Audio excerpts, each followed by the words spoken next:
상속세 및 증여세 분야 중에서 세법 개정을 통해서 좀 완화한 측면이 이제 많이 발견되고 있습니다만, 강화되어서 법인 대표님 같은 경우 올해까지 이제 진행되었던 중요 절세 전략을 내년 1월이 되면 진행을 할 수 없는 그러한 내용들도 들어 있습니다. 가압승계 지원 제도 적용을 얼마 정도 하고 있는지를 제가 2022년 국세청 통계연보를 통해서 한번 좀 발췌를 해봤는데요. 2022년 국세청 통계연보에 의하면 가압상속 공제는 147건, 그리고 상속세 신고 금액은 이제 15,760건입니다. 비율을 좀 살펴보면 0.93%, 그러니까 가압상속 공제 제도 적용 건수가 생각하는 만큼 그렇게 많지 않다라는 걸 시사점을 보여주고 있고요. 가압승계 주식에 대한 증여세 과세특례를 보면 410건이었습니다. 그런데 전체 증여세 결정 건수는 25만 2,412건이니까 전체 비율적으로 보면 0.61%에 이제 불과합니다. 증여세를 신고 많이 하냐, 상속세로 신고를 많이 하느냐를 보시면 증여세로 신고를 많이 하고 있다는 것을 볼 수가 있습니다.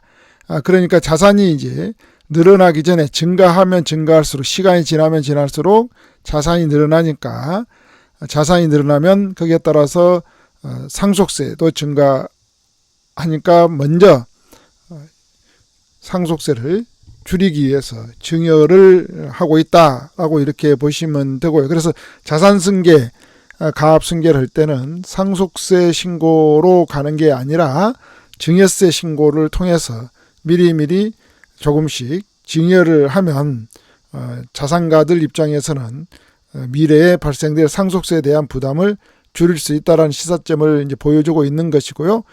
또 제가 만나본 대표님들은, 많은 대표님들 생각이 가압승계 지원 제도에 대한 기대감을 갖고 있는 것 같습니다. 이 데이터에 보시면 생각한 만큼 가압상속 공제 제도를 선택하고 있지 않다. 그 이유는 여러 가지가 있겠습니다만은 적용 가능한 이제 기업과 대표님 상황과 대표님 자녀가 적용이 가능한 경우도 있겠지만 적용이 이제 불가한 경우들도 많이 있습니다. 가압상속 공제 제도로, 가압승계 지원 제도를 들어가 봐야 실효성이 낮은 기업들, 또 사후 관리가 또 문제가 되는 이제 기업 대표님이 있습니다.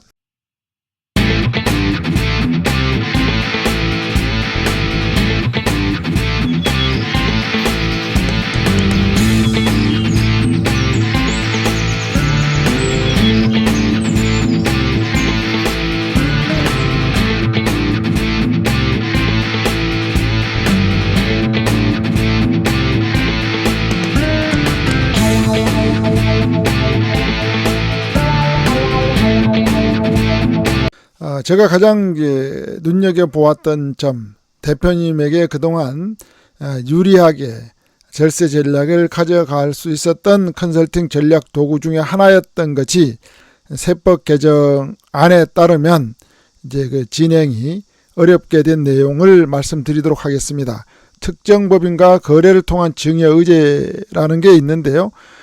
특정 법인과 거래를 통해서 증여 의제가 발생된다는 의미는 무슨 말이냐면, 특정 법인은 이제 특수관계자들로 구성되어 있는, 주주가 구성되어 있는 법인을 보고 특정 법인이라고 합니다.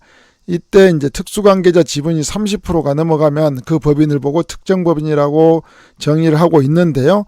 이때 이제 특정 법인과 특수관계인 간 거래를 통해서 분여된 이익이 있는 경우에는 그 법인에서 이제 법인세도 내고요. 법인의 주주로 구성되어 있는 자녀 가족들이 또 증여 받은 것으로 보아서 증여 의제로 해서 증여세를 과세해 오고 있습니다. 과세 대상 거래에 보면 이제 자산을 특수관계인과 특정 법인, 자녀 법인이라고 하겠습니다. 자녀 법인과 대표님이 자산을 무상으로 거래를 하거나 용역을 제공한다라든지, 또는 높은 시가보다, 높은 가격으로 거래를 한다라든지 시가보다 저가로 거래했을 경우에 분여된 이익이 발생했을 경우에 법인세와 자녀, 가족들에게도 지분 비율에 따라서 증여세를 과세하고 있습니다. 두 번째 이제 과세 대상 거래가 채무 면제 이익, 인수, 채무를 통해서 인수한다라든지 면제한다라든지 변제했을 경우에 이익이 분여되는 경우라든지 또 시가보다 낮은 가액으로 현물 출자되는 경우 등의 증여세를 이제 과세를 해오고 있었습니다. 과세 대상에서 제외해주고 있었던 게 있었는데요. 그게 뭐냐면 자본 거래를 통해서 이익이 분여된 경우에는 증여세를 과세하지 않았습니다. 그런데 세법 개정안에 보면 자본 거래를 통한 이익을 발생되면 증여 의제로 보아서 자녀 주주, 가족 주주에게도 증여세가 과세되는 내용으로 이제 개정안이 올라와 있습니다. 주식을 이제 감자한다라든지 또 무상 감자라든지 유상 감자라든지 이런 감자를 했을 때 특정 법인의 이익이 분여된 경우에는 그동안은 이제 과세를 하지 않았는데요. 내년 1월 1일부터는 과세를 하겠다 이런 내용입니다. 고액 자산가들 중심으로 대표님들이 많이 컨설팅을 저희들이 진행을 했고 또 많은 대표님 가족들이 혜택을 보아왔습니다. 그래서 증여 의제 범위가 이제 조정이 되었기 때문에 혹시라도 대표님들 중에서 이러한 내용을 가지고 컨설팅을 이제 진행할 계획을 가지고 계셨다 하면 빠르게 서둘러서 불과 한 4개월 정도뿐이 안 남았기 때문에 마지막 기회를 잘 활용하시는 게 좋을 것 같습니다. 증여의제 범위를 이제 확대했다. 자본거래도 과세한다라고 했는데요. 현재 자본거래를 통해서 증여의제로 발생되지 않기 때문에 상속세를 이제 대폭적으로 줄여간 사례를 좀 말씀드려 보도록 하겠습니다. 여기 대표님 같은 경우는 이제 지분율을 보면 주요 주주를 보면 대표님이 65%, 배우자가 15%, 이제 자녀가 10%, 자사주를 이제 자기 주식을 10%를 가지고 있는 상황이었고요.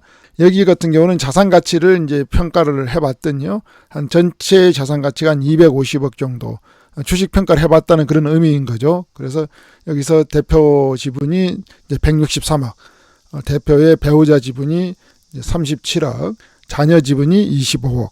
자기 주식이 25억으로 이렇게 구성되어 있었고요.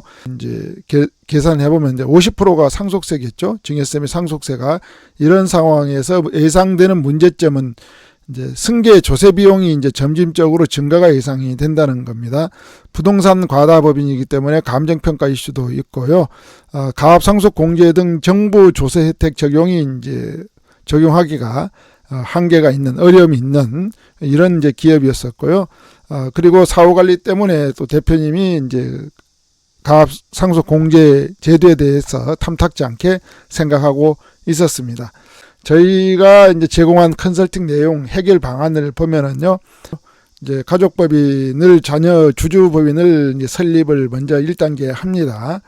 그래서 자본 거래를 통해서 부모 지분을 이제 감소시키는 전략을 가져갑니다. 이때 현재까지는 자본거래를 통해서 분여된 특정 법인에 분여된 이익이 발생되더라도 법인세 납부로 종결이 됐는데 좀 전에 말씀드린 대로 법인세 납부로 종결이 되지 않고요. 주주에게 자녀인 주주에게도 증여 의제로 보아서 과세하겠다 하는 내용이 이제 세법 개정안에 올라와 있다라고 이렇게 말씀드렸고요. 상속세율 50%에서 법인세율 20%를 납세를 하니까 세금이 많이 줄었겠죠. 그래서 80억 정도 절세를 이렇게 보았고요. 또 가장 중요한 자녀는 돈이 들어가지 않고 법인 자금으로 해결했다. 이러한 이제 컨설팅 내용들은 모든 업종이 적용 가능하고요. 사후관리 요건도 없기 때문에 대표님들이 자산 승계, 가압 승계에 대해서 고민하고 계시는 분이 계시다 그러면 연락 주시면 아직까지는 세법 개정안이 통과되지 않았기 때문에 통과되기 전에 저희들이 컨설팅을 진행하면 대표님이 상당히 도움을 많이 받을 수 있는 내용이다 라고 이렇게 보시면 될 것 같습니다.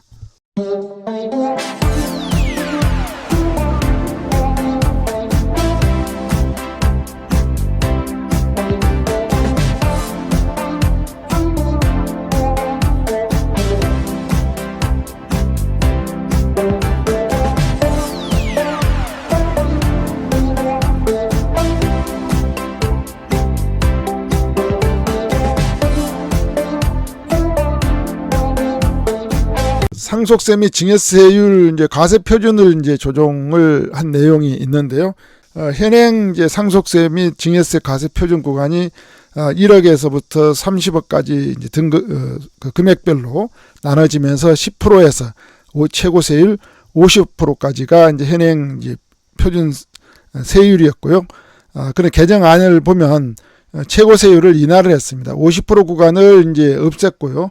최고 세율을 이제 40% 구간으로 조정을 했습니다. 그래서 또 중간에 10% 구간을 기존에는 1억 미만을 10%였는데요. 이제 좀 2억 이하를 10%로 하고요.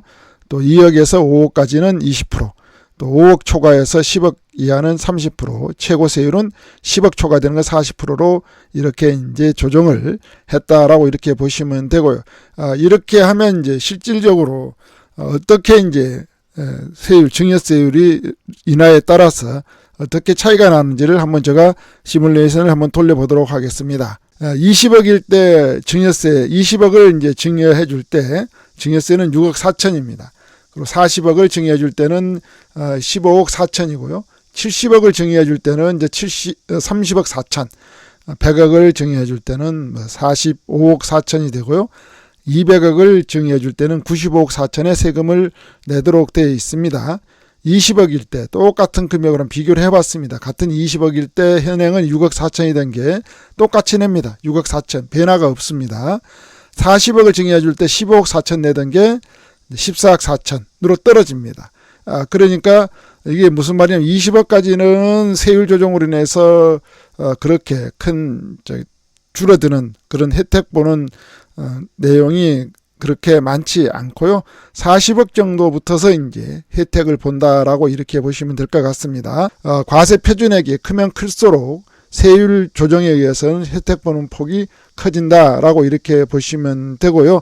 과세 표준 금액 규모가 있는 자산가들은 뭐 95억 냈었는데 78억으로 내기 때문에 물론 줄어드는 건 있지만 그래도 78억이란 상당한 금액이 남아 있습니다. 그렇기 때문에 과세 표준 표준액 규모가 있는 자산가는 세법 개정이 된다 하더라도 절세 전략 수립이 필요하다라는 이런 의미라 보시면 될 것 같습니다. 상속세 자녀 공제 금액이 이제 확대가 되었습니다. 상속 상황이 왔을 때 이제 공제해 준 금액이 있습니다. 현재는 상속세를 계산할 때 공제해 주는 금액이 기초공제라는 게 있습니다. 기초공제라는 게 이제 2억이고요. 인적공제가 이제 있습니다. 추가적으로 해주는 게 2억 위에 인적공제가 있는데요.